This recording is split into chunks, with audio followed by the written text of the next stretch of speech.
Stress ಮಾಡ್ಕೊಂಡು ನಾವ್ ಹಿಂಗ ಆಗ್ತೀವ ಅಥವಾ ನಾವ್ ಹಿಂಗ್ ಮಾಡ್ಕೊಂಡು ಸ್ಟ್ರೆಸ್ ಆಗ್ತೀವ? ಎಕ್ಸಾಕ್ಟ್ಲಿ ಏನಾಗುತ್ತೆ? ಎರಡೂ ಕೂಡ ನಿಜ ಅಂತಾನೆ ಹೇಳ್ತೀನಿ. ತುಂಬಾ ಗಾಬರಿ, ಸ್ಟ್ರೆಸ್, ಟೆನ್ಷನ್ ಆದಾಗ ಫಸ್ಟ್ ನಮಗೆ ಪರಿಣಾಮ ಬೀಳೋದು ರಕ್ತನಾಳಗಳು, ಹಾಗೆ ಹಾರ್ಟ್. ನಾವು ಏನೋ ಒಂದು ಕೆಲಸ ಮಾಡ್ಬೇಕಂತಂದ್ರೆ ಈಗ ನಾವು ಆ ವಿಷಯದ ಬಗ್ಗೆ ಮಾತ್ರ ಯೋಚನೆ ಮಾಡ್ಬೇಕು. ಅದು ಬಿಟ್ಟು ಎಲ್ಲ ಮಲ್ಟಿ ಟಾಸ್ಕಿಂಗ್ ಮಾಡ್ಕೊಂಡು ಏನಾಗುತ್ತೆ, ಯಾರೋ ಏನೋ ಬಂದು ಕೇಳಿದಾಗ, ಈಗ ಆಫೀಸಲ್ಲೇ ಇರ್ಬೋದು, ನಾವು ಸುಮ್ಮನೆ ಕೂತಿರ್ತೀವಿ, ಯಾರೋ ಬಂದು ಮಾತಾಡಿಸ್ತಾರೆ, ನಮ್ಗೆ ಗೊತ್ತೇ ಇರೋಲ್ಲ, ಇದಕ್ಕೆ ಬೈದ್ಬಿಡ್ತೀವಿ. ಮನ್ಸು ಹೇಳ್ತಾ ಇರುತ್ತೆ ನಾವು ಮಾಡ್ತಾ ಇರೋ ಸರಿ ಇಲ್ಲ, ತಪ್ಪು ಅಂತ. ಆದ್ರೆ ಆ ರೂಢಿನ ನಾವು ಮೆಟ್ಟಿ ನಿಲ್ಲಕ್ಕಾಗಲ್ಲ. ಸಂಬಂಧಗಳು ಕಡಿದು ಹೋಗ್ಬೋದು ಅಥವಾ ದೂರ ಆಗ್ಬೋದು, ಎಲ್ಲವೂ ಕೂಡ ಈ ಇಂಪಲ್ಸಿವ್ ಬಿಹೇವಿಯರ್ ಇಂದಾನೆ. ನಾನು ಹೇಳುವಾಗ ಏನಾರು ಹೇಳ್ತೀನಿ, ಅದನ್ನ ಸೀರಿಯಸ್ ಆಗಿ ತಗೋಬೇಡಿ. ಹೇಳೋದೆಲ್ಲ ಆದ್ಮೇಲೆ ಈ ತರ ಹೇಳ್ತಾರೆ. ಮಾತಾಡಿದ್ರೆ ಹೋಯ್ತು, ತೊಡೆದ್ರೆ ಹೋಯ್ತು. ವ್ಯಕ್ತಿ ನಮ್ಗೆ ತುಂಬಾ ಇಷ್ಟ ಆದ್ರೆ ಅವ್ರು ಏನ್ ಮಾಡಿದ್ರು ನಮ್ಗೆ ಓಕೆ ಆಗುತ್ತೆ. ಕೋಪ ನಿಜವಾಗ್ಲೂ ಹೀರೋಯಿಸಮ್ ನ ಸಿಂಬಲ್ ಆದ ಲಾಸ್ಟ್ ಅಲ್ಲಿ ತೋರಿಸ್ತಾರೆ ಹೀರೋ ಮಾಡಿ ತಪ್ಪು ಅಂತ. ನೋಡಿ, ಅದು ತಪ್ಪು ಕಲ್ಪನೆ. ಎಲ್ಲೋ ಒಂದ್ ಕಡೆ ಇತ್ತೀಚಿನ ದಿನಗಳಲ್ಲಿ ತುಂಬಾ ವೈಲೆನ್ಸ್ ಇವೆಲ್ಲ ಮೂವೀಸ್ ಅಲ್ಲಿ ಇವೆಲ್ಲ ಜಾಸ್ತಿ ಆಗಿ ಅದು ಮಕ್ಕಳ ಮೇಲೆ ಜಾಸ್ತಿ ಪರಿಣಾಮ. ಕಾಮ್ ಕಂಪೋಸ್ ಕೂಲ್ ಆಗಿರೋದು ಅವ್ರು ಹೈಲೈಟ್ ಆಗಲ್ಲ ಸೊಸೈಟಿಯನ್ನು. ಬೇರೆಯವ್ರಿಗೆ ಹಾನಿ ಮಾಡೋದಂತ ಅವರೇ ಹಾನಿ ಮಾಡ್ಕೊಳ್ಳೋ ಇದೆ ತುಂಬಾ ಜಾಸ್ತಿ. ಸ್ಟ್ರೆಸ್ ಅನ್ನೋದು ಈ ಹಿಂದೆ ಇರ್ಲಿಲ್ವಾ? ಹಾಗಾದ್ರೆ ಇವಾಗ್ಲೂ ಯಾಕೆ ಇಷ್ಟು ಸ್ಟ್ರೆಸ್ ಆಗ್ತಿದೆ ಅಂತ ನಾವು ನಮ್ಮ ಮಗನೇರಕ್ಕೆ ಯೋಚನೆ ಮಾಡ್ತಾ ಇರ್ತಾರೆ, ಮಕ್ಕಳು ಅವ್ರ ಮಗನೇರಕ್ಕೆ ಯೋಚನೆ ಮಾಡ್ತಾ ಇರ್ತಾರೆ. ನಮ್ಮ ಕಾಲದಲ್ಲಿ ತುಂಬಾ ಚೆನ್ನಾಗಿತ್ತು, ಇವಾಗಿಲ್ಲ.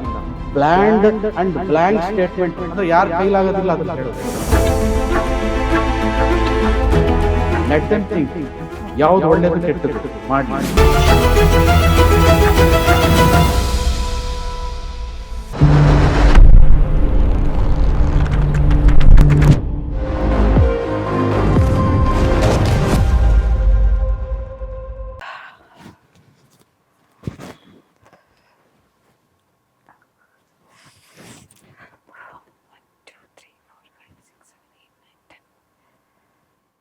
ಯಾಕೆ ಏನಾಯ್ತು? ತುಂಬಾ ಸ್ಟ್ರೆಸ್ ಅಲ್ಲಿ ಇರೋ ಕಾಣ್ತಾ ಇದೆ. ಸ್ಟ್ರೆಸ್ ಅಲ್ಲಿ ಇದೀನಾ? ಹೌದು. ತುಂಬಾ ಫಾಸ್ಟ್ ಆಗಿ ರೆಡಿ ಆಗ್ಬಿಟ್ಟು ಬಂದೆ. ಟೈಮ್ ಪ್ರೆಷರ್ ಆಗೋಯ್ತು. ಸ್ಟ್ರೆಸ್ಸಾ? ಹೌದು. ಹಾಗೆ ಈ ಥರ ತುಂಬ ಜನಕ್ಕೆ ಆಗ್ತಿರ್ಬೋದಲ್ವಾ? ಸೊ ಸುಮಾರು ಜನ ಈ ಥರ ಟೈಮ್ ಪ್ರೆಷರು, ರೀಚ್ ಆಗೋ ಒಂದು ಧಾವಂತ, ಆಮೇಲೆ ಡೆಡ್ಲೈನ್ ನೋಡಿ ರೀಚ್ ಆಗಬೇಕು ಅನ್ನೋ ಪ್ರೆಷರು, ರೆಡಿ ಆಗೋ ಪ್ರೆಷರು, ಎಲ್ಲದಕ್ಕೂ ಮೋಸ್ಟ್ಲಿ ಈ ಥರ ಆದರೆ ಸ್ಟ್ರೆಸ್ ಅಂತ ನಾವು ಕನ್ಸಿಡರ್ ಮಾಡ್ಬೋದಾ? ಹೌದು. ಇದ್ರ ಬಗ್ಗೆ ನೀವು ಮಾತಾಡ್ಬೇಕು ಇವಾಗ. So welcome to Sukanya studios. ನಮ್ಮ ಜೊತೆಗಿದ್ದಾರೆ doctor Pavan Kumar, professor in medicine ಹಾಗೂ ನ್ಯೂಟ್ರಿಷನಿಸ್ಟ್. ಡಾಕ್ಟರ್ ನಮಸ್ತೆ. ನಮಸ್ತೆ. ನಮ್ಮ ಈ ಮಾತುಕತೆಗೆ ಸ್ವಾಗತ ನಿಮಗೆ ಮತ್ತೊಮ್ಮೆ. ನೀವು ಸ್ಟ್ರೆಸ್ಸು ಸ್ವಲ್ಪ ನಾನು ಗಡಿಬಿಡಿ ಮಾಡ್ತಿದ್ದೀನಿ ಅಂತ ನೀವು ಹೇಳಿದ್ರಿ. ನನಗೆ ಅನ್ಸುತ್ತೆ ಇದು ನನ್ನ ದಿನಚರಿ ಆಗಿದೆಯಾ ತುಂಬ ದಿನಗಳಿಂದ ಅಂತ. ಸುಮಾರು ಜನಕ್ಕೆ ದಿನಚರಿ ಆಗಿದೆಯಾ ಅಂತ. ಲೈಕ್ ಬೆಳಗ್ಗೆ ಇಷ್ಟು ಗಂಟೆಗೆ ಹೇಳ್ಬೇಕು, ಅಲಾರ್ಮ್ ಇಡ್ತೀವಿ, ಹೇಳೋಕ್ಕಾಗಲ್ಲ, ಅದನ್ನ ಸ್ನೂಸ್ ಮಾಡಿ ಮತ್ತೆ ಸ್ವಲ್ಪ ಲೇಟ್ ಆಯಿತು ಅಂದ ತಕ್ಷಣ ಅಲ್ಲಿಂದ ಸ್ಟಾರ್ಟ್ ಆಗುತ್ತೆ. ವೆಹಿಕಲ್ ರೀಚ್ ಆಗೋ ಒಂದು ಆತುರ, ಅಲ್ಲಿಂದ ಆಫೀಸ್ಗೆ ರೀಚ್ ಆಗೋ ಒಂದು ಸ್ಪೀಡು, ಮತ್ತು ಅಲ್ಲಿ ಹೋದ್ಮೇಲೆ ಮತ್ತೆ meeting pressure, time pressure. So ಇದು ಎವ್ರಿ ಡೇ ಹಿಂಗೆ ರೂಟೀನ್ ಆಗ್ತಾ ಇದ್ರೆ ಇಸ್ ಇಟ್ ಡೇಂಜರಸ್? ಹೌದು. ನೋಡಿ, ಈಗ ಇದು ನಿಮ್ದು ಒಬ್ಬದೇ ರೂಟೀನ್ ಅಲ್ಲ. ನಾವು ನೋಡ್ತಿರೋ ಹಾಗೆ ಸಾಕಷ್ಟು ಜನ ಈಗ ಇದೇ ರೀತಿಯಾಗಿದ್ದಾರೆ. ಎಲ್ಲರೂ ಒಂಥರ ಫಾಸ್ಟ್ ಯುಗದಲ್ಲೇ ಇದ್ದಾರೆ. ನಾವು ಫಾಸ್ಟ್ ಫುಡ್ ಇರ್ಬೋದು, ಫಾಸ್ಟ್ ಕೆಲಸಗಳಿರ್ಬೋದು, ಅಥವಾ ಎಲ್ಲರಿಗೂ ಬೇಗ ಮುಗ್ದೋಗ್ಬೇಕು. ಎಲ್ಲೋ ಒಂದು ಕಡೆ ನಾವು ನೋಡಿದ್ರೆ ಎಸ್ಪೆಷಲಿ ಡೆವಲಪಿಂಗ್ ಕಂಟ್ರೀಸ್ ಅಥವಾ ಅಂಡರ್ ಡೆವಲಪ್ಡ್ ಕಂಟ್ರೀಸ್ ಅಂತಾನೆ ತಗೋಬೋದು. ಈಗ ನಮ್ಮ ದೇಶದಲ್ಲಿ ಸಾಧಾರಣವಾಗಿ ನಾವು ನೋಡಿದಾಗೆ ಪ್ರತಿಯೊಬ್ಬರು ಕೂಡ ಓಡ್ತಾನೆ ಇರ್ತಾರೆ. ಎಲ್ಲ ಕೆಲಸಕ್ಕೂ ತುಂಬ ಅರ್ಜೆನ್ಸಿ ತೋರಿಸ್ತಾ ಇರ್ತಾರೆ. ಆದರೆ ಎಲ್ಲೂ ಕೂಡ ಸರಿಯಾದ ಟೈಮ್ಗೆ ರೀಚ್ ಆಗಲ್ಲ. ಎಲ್ಲ ಕಡೆನೂ ಲೇಟಾಗೇ ರೀಚ್ ಆಗ್ತಾರೆ. ನೀವು ವೆಸ್ಟರ್ನ್ ವರ್ಲ್ಡ್ ಅಲ್ಲಿ ನೋಡಿ, ಎಲ್ಲರೂ ನಿಧಾನವಾಗಿ ಆರಾಮಾಗಿ ಬರ್ತಾರೆ. ಟೈಮ್ ಸರಿಯಾಗಿ ಯಾವುದೇ ಒಂದು ಫಂಕ್ಷನ್ ಆಗಲಿ, ಯಾವುದೇ ಒಂದು ಕೆಲಸಕ್ಕಾಗಲಿ ಕರೆಕ್ಟಾಗಿ ಅವರು ಬಂದು ಸೇರ್ತಾರೆ. ಆದರೆ ನಮ್ಮ ದೇಶದಲ್ಲಿ ನೀವು ನೋಡಿ, ಎಲ್ಲರೂ ಕೂಡ ಅರ್ಜೆಂಟಲ್ಲಿ ಇರ್ತಾರೆ, ಫಾಸ್ಟಾಗಿ ಹೋಗ್ತಿರ್ತಾರೆ. ಆಕ್ಸಿಡೆಂಟ್ಗಳು, ಗಡಿಬಿಡಿಗಳು, ತುಂಬ ಸ್ಟ್ರೆಸ್ಸು. ಆದರೆ ಯಾವುದೇ ಒಂದು ಫಂಕ್ಷನ್ಗಾಗಲಿ ಅಥವಾ ಯಾವುದೇ ಒಂದು ಪ್ರೋಗ್ರಾಮ್ಗಾಗಲಿ ಯಾರು ಕೂಡ ಸರಿಯಾದ ಟೈಮ್ಗೆ ಅವರು ಬಂದು ತಲುಪೋದಿಲ್ಲ. ಇದಕ್ಕೆ ಮುಖ್ಯ ಕಾರಣ ಅಂದರೆ ತುಂಬ ಸ್ಟ್ರೆಸ್. ಅಂದ್ರೆ ಸ್ಟ್ರೆಸ್ ಮಾಡ್ಕೊಂಡು ನಾವ್ ಹಿಂಗಾಗ್ತೀವ ಅಥವಾ ನಾವ್ ಹಿಂಗ್ ಮಾಡ್ಕೊಂಡು ಸ್ಟ್ರೆಸ್ ಆಗ್ತೀವ? ಎಕ್ಸಾಕ್ಟ್ಲಿ ಏನಾಗುತ್ತೆ? ಎರಡೂ ಕೂಡ ನಿಜ ಅಂತಾನೆ ಹೇಳ್ಬೋದು. ಯಾಕಂದ್ರೆ ನಾವು ಸ್ಟ್ರೆಸ್ ಮಾಡ್ಕೊಳ್ಳೋದು ಹೇಗೆ ಅಂತಂದ್ರೆ, ನಮಗೆ ಈಗ ನೋಡಿ, ಮೊದಲು ಶುರುವಾಗೋದು ನಮ್ಮ ಪಾಪ್ಯುಲೇಷನ್. ಈಗ ಸಾಕಷ್ಟು 140 ಕೋಟಿಗಿಂತ ಜಾಸ್ತಿ ಜನಸಂಖ್ಯೆ ಇದೆ. ಸೊ ಇಲ್ಲಿ ಕಾಂಪಿಟೇಷನ್ ಅನ್ನೋದು ನಾವು ಹುಟ್ಟೋವಾಗಲೇ ಸ್ಟಾರ್ಟ್ ಆಗುತ್ತೆ. ಸೊ ನಾವು ಪ್ರತಿಯೊಬ್ಬರಲ್ಲೂ ಕೂಡ ನಾವು ಬೇಗ ಹೋಗ್ಲಿಲ್ಲ ಅಂತಂದ್ರೆ, ನಾವು ಬೇಗ ಒಂದು ಜಾಗಕ್ಕೆ ಸೇರ್ಲಿಲ್ಲ ಅಂತಂದ್ರೆ, ಅಥವಾ ನಾವು ಮುಂದೆ ಇಲ್ಲ ಅಂತಂದ್ರೆ ನಮ್ಮ ಚಾನ್ಸ್ ಎಲ್ಲೋ ಮಿಸ್ ಆಗ್ಬಿಡುತ್ತೆ ಅನ್ನೋದು ಫಸ್ಟ್ ನಮ್ಮ ತಲೆಯಲ್ಲಿ ಕೂತ್ಬಿಡುತ್ತೆ. ಓಕೆ. ಸೊ ನಾವು Phobia. ಹೌದು, ಆ ಹುಟ್ಟದಾಗಿಂದಾನೇ ನಮಗೆ ಆ ಸ್ಪೀಡು ಅಥವಾ ಆ ಅರ್ಜೆನ್ಸಿ, ನಾವೆಲ್ಲರಿಗಿಂತ ಮುಂದೆ ಇರಬೇಕು, ಇಲ್ಲ ನಮಗೇನೋ ಸಿಗಲ್ಲ ಅನ್ನೋದು ನಮಗೆ ಫಸ್ಟೇ ಕೂತ್ಬಿಡುತ್ತೆ. ಸೊ ಅದೆಲ್ಲೋ ಒಂದು ಕಡೆ ಆ ಅರ್ಜೆನ್ಸಿ ನಾವೆಲ್ಲಿ ತೋರ್ಸಕ್ಕೆ ಹೋಗ್ತೀವಲ್ಲ, ಸೊ ಯಾವುದನ್ನು ಕೂಡ ನಾವು ಒಂದು ಸರಿಯಾದ ವ್ಯವಸ್ಥಿತವಾಗಿ ನಾವು ಒಂದು ಕೆಲಸವನ್ನ ಮಾಡೋದಿಲ್ಲ. ಸೊ ಎಲ್ಲದರಲ್ಲೂ ಬೇಗ ಬೇಗ ಆ ಥರ ಇದು ತೋರಿಸ್ತೀವಿ ಹೊರತು, ಆದರೆ ಸರಿಯಾಗಿ ನಾವು ಹೋಗಿ ಅಲ್ಲಿ ಸೇರಬೇಕು, ಸರಿಯಾದ ಟೈಮಿಗೆ ಸೇರಬೇಕಾದ್ರೆ ಯಾವ ಟೈಮಿಗೆ ಬಿಡಬೇಕು. ನೋಡಿ, ನಾವು ಒಂದು ಪ್ರೋಗ್ರಾಮ್ಗೆ ಹೋಗಬೇಕು ಅಂತಂದರೆ ಹೋಗೋಕ್ಕೆ ಮುಂಚೆ ಒಂದ್ಸಲ ಕುತ್ಕೊಂಡು ಯೋಚನೆ ಮಾಡಬೇಕು, ನಾನು ಮನೆಯಿಂದ ಅಲ್ಲಿಗೆ ಹೋಗ್ಬೇಕಾದ್ರೆ ಎಷ್ಟು ನಿಮಿಷ ಬೇಕು, ಟ್ರಾಫಿಕ್ ಎಷ್ಟೊತ್ತಿರುತ್ತೆ. ಸೊ ಇಷ್ಟು ಮುಂಚೆ ಬಿಟ್ಟರೆ ನಾನು ಅಲ್ಲಿ ಆರಾಮಾಗಿ ಹೋಗ್ಬೋದು ಅಂತ ಗೊತ್ತಾದರೆ ನಾವು ಕರೆಕ್ಟಾಗಿ ಪ್ಲಾನ್ ಮಾಡಿಕೊಂಡು 5 ನಿಮಿಷ ಮುಂಚೆ ಬಿಟ್ಟರೆ ಆರಾಮಾಗಿ 5 ನಿಮಿಷ ಹೋಗಿ ಮುಂಚೆ ಸೇರ್ತೀವಿ. ಆದರೆ ನಾವು ಆಗ ಮಾಡೋಲ್ಲ. ಇಲ್ಲೇ ಪಕ್ಕದಲ್ಲೇ ಇದೆ, 10 ನಿಮಿಷ ಹೋಗ್ಬಿಡೋಣ ಬೇಗ, ಎಲ್ಲ ಗಾಡಿ ತೊಗೊಂಡು ಎಲ್ಲರಿಗೂ ಗುದ್ಕೊಂಡು ಎಲ್ಲರಿಗೂ ಇದು ಮಾಡಿಕೊಂಡು ಬೈಕೊಂಡು ಟ್ರಾಫಿಕ್ ಸಿಗ್ನಲ್ ಜಂಪ್ ಮಾಡಿಕೊಂಡು ನಾವೇನು ಅನ್ಕೊಂಡಿರ್ತೀವಿ, ನಾವು ಮಾತ್ರ ಅರ್ಜೆನ್ಸಿನಲ್ಲಿ ಇರ್ತೀವಿ, ನಮ್ಮ ಥರನೇ ಬೇರೆಯವರು ಕೂಡ ಮಾಡ್ತಾ ಇರ್ತಾರೆ. ಕರೆಕ್ಟ್. ಸೊ ಎಲ್ಲರೂ ಒಬ್ರನ್ನೊಬ್ರನ್ನ ಬೈಕೊಂಡು ಅರ್ಜೆನ್ಸಿನಲ್ಲಿ ಹೋಗಿ ಯಾರು ಕೂಡ ಸರಿಯಾದ ಟೈಮ್ಗೆ ಸೇರೋದಿಲ್ಲ. ಇದು ಎಲ್ಲೋ ಒಂದು ಕಡೆ ನಮ್ಮ ದೇಹದ ಮೇಲೆ ಪರಿಣಾಮ ಬೀಳುತ್ತೆ. ಯಾಕಂದ್ರೆ ಯಾರು ಕೂಡ ಇದನ್ನ ಅರ್ಥ ಮಾಡ್ಕೊಳ್ಳೋದಿಲ್ಲ. ಇದೇನೋ ಸರ್ವೇ ಸಾಮಾನ್ಯ, ಅಯ್ಯೋ ನಮ್ಮ ಪಾಪ್ಯುಲೇಷನ್ ಹಿಂಗಿದೆ, ನಾವು ಇಲ್ಲಾಂದ್ರೆ ನಾವು ಬೇಗ ಹೋಗ್ಲಿಲ್ಲ ಅಂದ್ರೆ ಆಗಲ್ಲ, ಸ್ಟ್ರೆಸ್ ತಗೊಳ್ಳಿಲ್ಲ ಅಂತಂದ್ರೆ ಆಗಲ್ಲ. ಅದು ತೀರಾ ತಪ್ಪು ತಿಳುವಳಿಕೆ. ಯಾಕಂದ್ರೆ ಪ್ರತಿಯೊಬ್ರು ಕೂಡ ಈ ತರ ಮಾಡಿದಾಗ ಏನಾಗುತ್ತೆ, ನಮ್ಮ ದೇಹದ ಎಲ್ಲಾ ಅಂಗಾಂಗಗಳ ಮೇಲೂ ಪರಿಣಾಮ ಬೀರುತ್ತೆ. ಮೊದಲನೇದಾಗಿ ನೋಡಿ, ತುಂಬಾ ಗಾಬರಿ, ಸ್ಟ್ರೆಸ್, ಟೆನ್ಷನ್ ಆದಾಗ ಫಸ್ಟ್ ನಮಗೆ ಪರಿಣಾಮ ಬೀಳೋದು ರಕ್ತನಾಳಗಳು ಹಾಗೆ ಹಾರ್ಟ್ ಮೇಲೆ. ಯಾವಾಗ ರಕ್ತನಾಳಗಳು ಹಾಗೆ ಹಾರ್ಟ್ ಮೇಲೆ ಪರಿಣಾಮ ಬೀಳುತ್ತೆ, ನಮ್ಮ ಹಾರ್ಟ್ ಬೀಟ್ ತುಂಬಾ ಜಾಸ್ತಿ ಆಗುತ್ತೆ. ನೀವು ಯಾವಾಗಲೇ ನೋಡಿ, ತುಂಬಾ ಸ್ಟ್ರೆಸ್ ಟೆನ್ಷನ್ ಇಲ್ದ ನಮ್ಗೆ ಎದೆ ಬಡ್ತಾ ಗೊತ್ತಾಗುತ್ತೆ, ಪ್ಯಾಲ್ಪಿಟೇಷನ್ಸ್ ಅಂತ ಹೇಳ್ತೀವಿ. ಸೊ ನಮ್ಮ ಹಾರ್ಟ್ ಬೀಟ್ ತುಂಬಾ ಜಾಸ್ತಿ ಆಗ್ತಾ ಹೋಗುತ್ತೆ. ಅವಾಗ ರಕ್ತನಾಳಗಳಲ್ಲಿ ರಕ್ತ ಸಂಚಾರ ಸ್ವಲ್ಪ ಜಾಸ್ತಿ ಆಗುತ್ತೆ. ಅವಾಗ ನಮ್ಗೆ ಒಂಥರ ಓವರ್ ಆಗಿ ತುಂಬಾ ಕೋಪ ಆಗ್ಲಿ ಅಥವಾ ಇರಿಟೇಷನ್ ಆಗ್ಲಿ, ಸಿಡುಕಾಗ್ಲಿ, ನೋಡಿ ಅದರಲ್ಲೇ ಬರೋದು. ಯಾವಾಗ ನಮ್ಗೆ ಹಾರ್ಟ್ ಬೀಟ್ ಜಾಸ್ತಿ ಆಗಿ ಹಾರ್ಟ್ ಜಾಸ್ತಿ ಪಂಪ್ ಮಾಡಕ್ ಸ್ಟಾರ್ಟ್ ಮಾಡುತ್ತೆ, ಇದಕ್ಕಿದಂಗೆ ಇರಿಟೇಷನ್ ಸ್ಟಾರ್ಟ್ ಆಗುತ್ತೆ. ಪಕ್ಕದಲ್ಲಿರೋರ ಮೇಲೆಲ್ಲ ಬೈಯಕ್ ಸ್ಟಾರ್ಟ್ ಮಾಡ್ತೀವಿ, ಕೂಗಾಡ್ತೀವಿ, ಕಿರ್ಚಾಡ್ತೀವಿ. ಸಣ್ಣ ಪುಟ್ಟ ವಿಚಾರಕ್ಕೂ ತುಂಬಾ ದೊಡ್ಡದಾಗಿ ತಗೊಂಡು ಅದನ್ನ ಎಲ್ಲರ ಮೇಲೂ ತೀರಿಸ್ಕೋತೀವಿ. ಸೊ ಅದರಲ್ಲಿ ನಮ್ಮ ತಪ್ಪೇನಿದೆ ಅಂತ ನಾವು ನೋಡೋದಕ್ಕೆ ಹೋಗಲ್ಲ, ನಾವು ಕಾಮಾಗಿ ಅದನ್ನ ಯೋಚನೆ ಮಾಡಲ್ಲ, ಆದ್ರೆ ಎಲ್ಲರನ್ನೂ ಬೈಕೊಂಡು ಹೋಗ್ತಾ ಇರ್ತೀವಿ. ಸೊ ಇದು ಈ ಸ್ಟಾರ್ಟಿಂಗ್ ಸ್ಟೇಜ್ ಇದು. ಸೊ ಇದು ಮುಂದೆ ಹೀಗೆ ಪ್ರತಿ ಸಲನೂ ಹಂಗೆ ಆಗ್ತಾ ಆಗ್ತಾ ಆಗ್ತಾ ಏನಾಗುತ್ತೆ, ನಮ್ಮಲ್ಲಿ ಆಂಗ್ಸೈಟಿ ಅನ್ನೋದು ಬಂದ್ಬಿಡುತ್ತೆ. ಅಂದ್ರೆ ಪ್ರತಿಯೊಂದು ವಿಷಯಕ್ಕೂ ಕೂಡ ನಾವು ಗಾಬರಿ ಮಾಡ್ಕೊಳ್ಳೋದು, ಪ್ರತಿಯೊಂದು ವಿಷಯಕ್ಕೂ ಕೂಡ ನಾವು ಟೆನ್ಷನ್ ತಗೊಳ್ಳೋದು. ಆಗ ಪ್ರತಿಯೊಂದು ವಿಷಯಕ್ಕೂ ಕೂಡ ನಮ್ಮ ಹಾರ್ಟ್ ಬೀಟ್ ಜಾಸ್ತಿ ಆಗುತ್ತೆ. ಆಮೇಲೆ ಇದ್ದಕ್ಕಿದ್ದಂಗೆ ಕೆಲವು ಸಲ ಸ್ವೆಟ್ಟಿಂಗ್ ಜಾಸ್ತಿ ಆಗುತ್ತೆ, ತಲೆನೋವು ಬರುತ್ತೆ, ಇರಿಟೇಷನ್ ಆಗುತ್ತೆ, ಕೋಪ ಬರುತ್ತೆ. ಸಣ್ಣ ಪುಟ್ಟ ವಿಚಾರಗಳಿಗೂ ಕೂಡ ನಾವು ಇಷ್ಟೊಂದು ಜಾಸ್ತಿ ಇದು ಮಾಡ್ಕೋತೀವಿ. ನೋಡಿ, ತುಂಬಾ ಸಣ್ಣ ವಿಷಯ ಇರುತ್ತೆ ಮನೆಯಲ್ಲಿ. ಈಗ ನಾವೇನೋ ಮಾತಾಡ್ತಿರ್ತೀವಿ, ಒಂದು ಮಗನೋ ಮಗಳೋ ಯಾರೋ ಬಂದು ಕೇಳ್ರು, ಅಪ್ಪ ಏನು ಅಂತ ಕೇಳಿ, ಹೋಗ ಆ ಕಡೆ, ಅದು ಇನ್ಸ್ಟೆಂಟ್ ಆಗಿ ಇನ್ಸ್ಟೆಂಟ್ ಆಗಿ ಬಂದ್ಬಿಡುತ್ತೆ. ಅಂದ್ರೆ ನಾವು ಯಾವುದೋ ಮೂಡಲ್ಲಿ ಇರ್ತೀವಿ, ನಾವು ಪ್ರೆಸೆನ್ಸ್ ಆಫ್ ಮೈಂಡ್ ಇರೋದಿಲ್ಲ. ನಾವು ಏನೋ ಒಂದು ಕೆಲಸ ಮಾಡ್ಬೇಕಂತಂದ್ರೆ ಈಗ ನಾವು ಆ ವಿಷಯದ ಬಗ್ಗೆ ಮಾತ್ರ ಯೋಚನೆ ಮಾಡ್ಬೇಕು. ಅದು ಬಿಟ್ಬಿಟ್ಟು ಎಲ್ಲ ಮಲ್ಟಿ ಟಾಸ್ಕಿಂಗ್ ಮಾಡ್ಕೊಂಡು ಏನಾಗುತ್ತೆ, ಯಾರೋ ಏನೋ ಬಂದು ಕೇಳಿದಾಗ, ಈಗ ಆಫೀಸಲ್ಲೇ ಇರ್ಬೋದು, ನಾವು ಸುಮ್ಮನೆ ಕೂತಿರ್ತೀವಿ, ಯಾರೋ ಬಂದು ಮಾತಾಡಿಸ್ತಾರೆ, ನಮ್ಗೆ ಗೊತ್ತೇ ಇರೋಲ್ಲ, ಇದಕ್ಕಿದ್ದಂಗೆ ಬೈದ್ಬಿಡ್ತೀವಿ. ಆಕ್ಚುಲಿ ಆಮೇಲೆ ಯೋಚನೆ ಮಾಡಿದಾಗ ಗೊತ್ತಾಗುತ್ತೆ, ಆದ್ರೆ ನಾವು ಅವ್ರನ್ನ ಬೈಬಾರ್ದಾಗಿತ್ತು ಅಂತ. ಸೊ ಅದು ನಮಗೆ ಒಂಥರ ರೂಢಿ ಆಗ್ಬಿಡುತ್ತೆ. ಈ ರೂಢಿ ನಮ್ಮ ದೇಹದಲ್ಲಿ ಸೇರ್ಕೊಂಡ್ಬಿಟ್ರೆ ಏನಾಗುತ್ತೆ ಗೊತ್ತಾ, ಈ ಯಾವಾಗ್ಲೂ ಅಷ್ಟೇ ರೂಢಿ ಎಷ್ಟು ಆಳವಾಗಿ ಬೇರ್ ಬಿಟ್ಬಿಡುತ್ತೆ ಅಂದ್ರೆ ನಮ್ಮ ಮನ್ಸು ಹೇಳ್ತಾ ಇರುತ್ತೆ ನಾವು ಮಾಡ್ತಾ ಇರೋ ಸರಿ ಇಲ್ಲ, ತಪ್ಪು ಅಂತ. ಆದ್ರೆ ಆ ರೂಢಿನ ನಾವು ಮೆಟ್ಟಿ ನಿಲ್ಲಕ್ಕಾಗಲ್ಲ.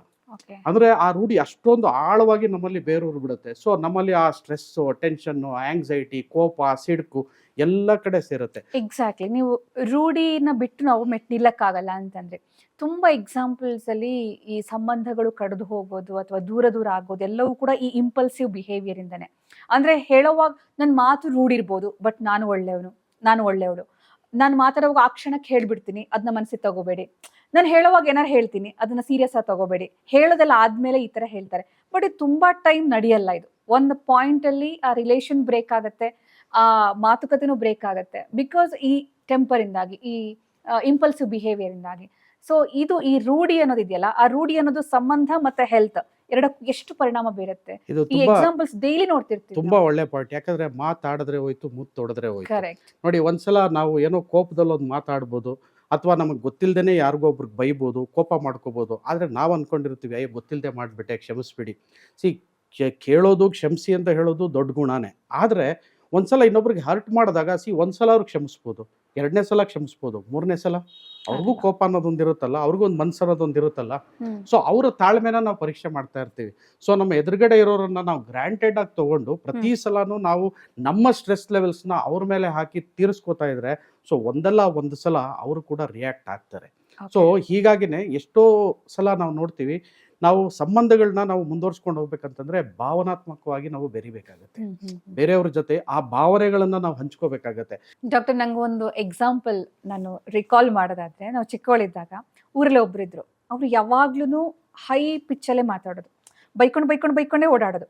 ಏನೇ ಕೇಳಿದ್ರು, ರಿಯಾಕ್ಷನ್ ಏನೇ ಕೇಳಿದ್ರು ವಾಪಸ್ ತುಂಬಾ ರೂಡಾಗಿ ಆನ್ಸರ್ ಬರೋದು. ಬಟ್ ಅದು ಆಮೇಲೆ ಎಲ್ರಿಗೂ ಅಭ್ಯಾಸ ಆಗಿ ಅವ್ರು ಮಾತಾಡೋ ರೀತಿನೇ ಹಂಗೆ ಅಂತಿತ್ತು.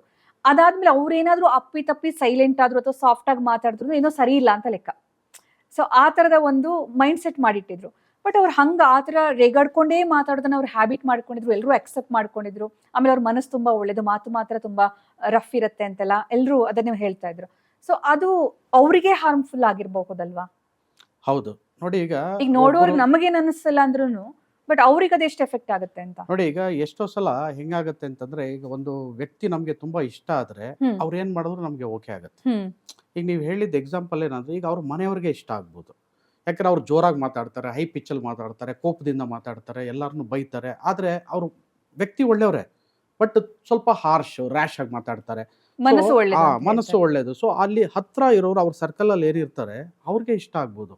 ಯಾರೋ ಈಗ ಮೂರನೇ ವ್ಯಕ್ತಿ ಬಂದ್ರೆ, ಬೇರೆಯವ್ರು ಬಂದಾಗ, ಸೊ ಅದೇ ರೀತಿ ಅವ್ರು ಅಕ್ಸೆಪ್ಟ್ ಮಾಡಬೇಕಲ್ಲ. ಸೊ ಅಕ್ಸೆಪ್ಟ್ ಮಾಡೋದಿಲ್ಲ ಯಾರನ್ನೂ ಕೂಡ. ಸೊ ಇಲ್ಲಿ ಒಂದು ಏನಾಗುತ್ತೆ, ಈ ಕೋಪ, ಈ ಹೈ ಪಿಚ್ಚಲ್ಲಿ ಮಾತಾಡೋದು, ಇದು ಅವ್ರಿಗೆ ಮುಂಚೆಯಿಂದಾನೇ ಅಭ್ಯಾಸ ಆಗೋಗ್ಬಿಟ್ಟಿರುತ್ತೆ.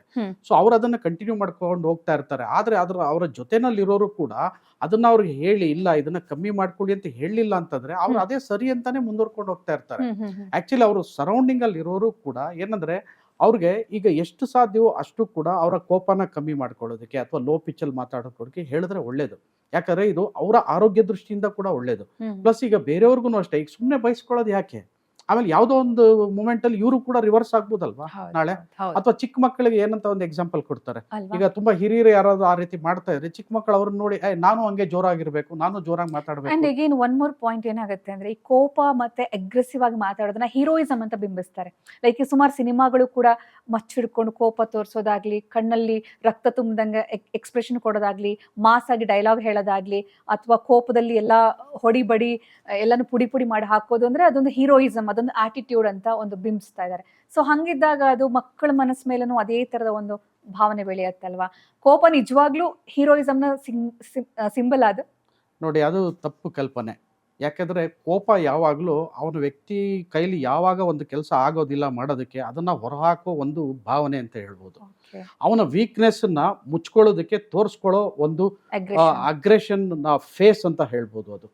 ಯಾವಾಗಲೂ ಅಷ್ಟೇ ಕೋಪ ಏನಾಗುತ್ತೆ, ಈಗ ನೀವು ನೋಡಿ ಸುಮ್ಮನೆ ಇದ್ದಾಗ ನಿಮ್ಗೆ ಯಾಕೆ ಕೋಪ ಬರುತ್ತೆ? ಬರೋಲ್ಲ. ಇವಾಗ ಯಾರು ನಿಮ್ಗೆ ರೇಗಿಸ್ತಾರೆ, ಏನಾರು ಇದೆ, ನೀವು ಅವ್ರ ಮೇಲೆ ಕೋಪ ತೋರಿಸ್ಬೇಕು, ನೀವು ಅವ್ರಿಗಿಂತ ಸ್ಟ್ರಾಂಗ್ ಅಂತ ತೋರಿಸ್ಬೇಕು. ಅವಾಗ ಏನ್ ಮಾಡ್ತೀರಾ? ನೀವು ಕೋಪ ತೋರಿಸ್ತೀರಾ. Personality competition. ಹೌದು. ಆದ್ರೆ ನೀವು ಅವ್ರಿಗಿಂತ ಇನ್ನೂ ಜಾಸ್ತಿ, ಈಗ ನೀವು ಫಿಲ್ಮ್ ಅಲ್ಲಿ ತೋರಿಸ್ತಾರೆ, ಈಗ ಯಾರೋ ರೆಬಲ್ ಸ್ಟಾರ್ಗಳಿರ್ಬೋದು, ನಾನು ಯಾರ ಮೇಲಾದ್ರೂ ಈಗ ಯುದ್ಧ ಸಾರ್ತಾರೆ, ಹೊಡೆದಾಡ್ತಾರೆ, ಬಡ್ದಾಡ್ತಾರೆ, ಆ ಅಗ್ರೆಷನ್ ತೋರಿಸುವಾಗ ಬೇರೆಯವ್ರಿಗೆ ಯಾಕೆ ಇಷ್ಟ ಆಗುತ್ತೆ ಅಂತಂದ್ರೆ, ಈ ಮಾಸ್ ಸೈಕಾಲಜಿ ಬೇರೆ. ಯಾಕಂದ್ರೆ ಅವರು ಯಾರು ವೀಕ್ ಇರ್ತಾರೆ, ನಾವು ಇಲ್ಲೆಲ್ಲೂ ಯಾರ ಮೇಲೂ ಕೂಗಾಡಕ್ಕಾಗಲ್ಲ, ಹೊಡೆದಾಡಕ್ಕಾಗಲ್ಲ, ಬಡದಾಡಕ್ಕಾಗಲ್ಲ ಅಂದಾಗ, ತೆರೆ ಮೇಲೆ ಈಗ ಯಾರಾದ್ರೂ ಒಬ್ಬ ಹೀರೋ ಬಂದು ಅಲ್ಲಿ ಹೀರೋಯಿಸಮ್ ತೋರಿಸ್ತಾ ಇದ್ರೆ, ಕೋಪ ತೋರಿಸ್ತಾ ಇದ್ರೆ, ಅಥವಾ ಬಡದಾಟ ಮಾಡ್ತಾ ಇದ್ರೆ, ಆ ಜಾಗದಲ್ಲಿ ಇವ್ರನ್ನ ಇಮ್ಯಾಜಿನ್ ಮಾಡ್ಕೊಂಡು ಖುಷಿ ಪಡ್ತಾರೆ. ಸೊ ಹಾಗಾಗಿ ಏನಾಗುತ್ತೆ, ಎಷ್ಟೋ ಜನ ಹೀರೋಗಳು ಬಡದಾಡೋದಕ್ಕಂದ್ರೆ ತುಂಬಾ ಇಷ್ಟ ಆಗುತ್ತೆ. ಅದು ಒಂದು ಸೈಕಾಲಜಿ, ಮಾಸ್ ಸೈಕಾಲಜಿ. ಸೊ ನಮ್ಮಲ್ಲಿ ಏನಿಲ್ಲ ಅದನ್ನ ನಾವು ತೆರೆ ಮೇಲೆ ನೋಡಿದಾಗ, ಈಗ ನೋಡಿ ಹೀರೋ ಹಾರ್ತಾನೆ, 4 ಬಿಲ್ಡಿಂಗ್ ಮುಂದೆ ಹಾರ್ತಾರೆ, 4 ಜನ ನೋಡಿತಾನೆ, 10 ಜನ ನೋಡಿತಾನೆ. ನಾವು ರಿಯಲ್ ಲೈಫಲ್ಲಿ ಹಂಗೆ ಮಾಡೋಕ್ಕಾಗತ್ತಾ? ಬಟ್ ನಾವು ಅದನ್ನ ನೋಡಿದಾಗ ನಮ್ಮ ಮನಸ್ಸು ಖುಷಿ ಪಡುತ್ತೆ, ನಾನು ಹಂಗೆ ಮಾಡಿದ್ರೆ ಹೆಂಗಿರುತ್ತೆ ಅಂತ.